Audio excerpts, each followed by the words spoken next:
Well, I want to take you to the Labor Party's cop criticism over its election pledge to halt the casualisation of workers. It's promised to align casual workers' rights with permanent workers. But the truth is that the proportion of casual workers is in fact not higher during the course of the current government.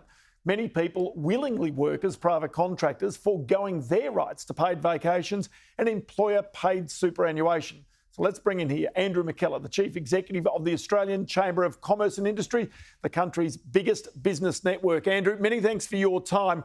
Do you think really some of these, there's a big editorial in the Financial Review, for example, today, belling this cat, talking about the way in which casualisation is working in our economy right now. The reality is some workers work this way willingly, and indeed employers employ those people willingly and with flexibility.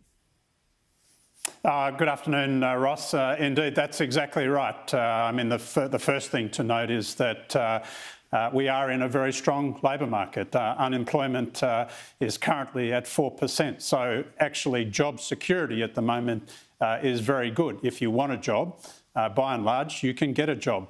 There's the greatest labour shortage that we've seen in nearly 50 years. Casual employment is part of that employment mix. Many people do want to take a casual job.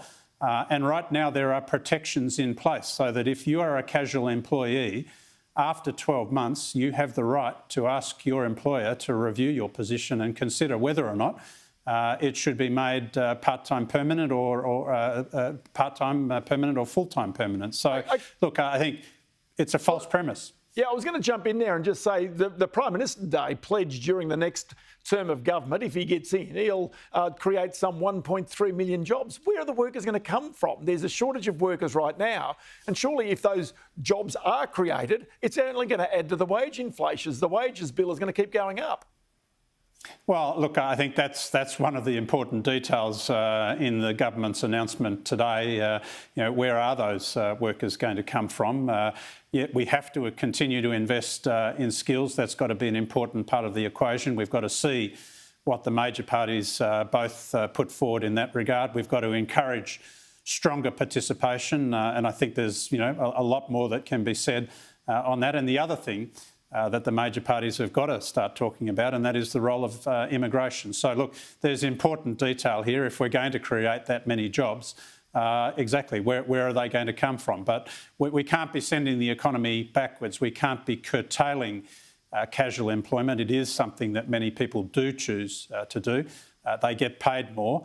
And in turn, there is a trade-off in terms of some of the other conditions in terms of leave entitlements. But are you concerned about things such as the opposition wanting to roll back the Australian Building and Construction Commission, this whole issue around casualisation, the fact there are big wages claims coming down the pipeline when enterprise bargaining agreements are up for negotiation? This is coming down the pipe if Labor is elected. Does that fill you and your members with some dread? Oh, look, I think there is a lot of detail in what Labor is saying that really will cause business to think twice. And certainly there can be no assumption that these things will just sail through or come to pass. I think there does have to be scrutiny on these points.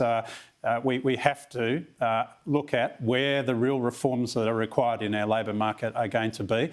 And simply saying that we're going to roll back or we're going to reduce flexibility or we're going to introduce more regulation, the very real risk is that if you go down that pathway, you are going to end up destroying jobs, not creating jobs.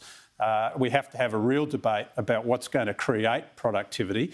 Otherwise, the situation we're going to be in is that wages pressure will grow, but it will also be matched by prices pressure. And that will just lead to a situation where prices and wages are chasing each other, interest rates are going up, and it won't deliver real increases in real wages.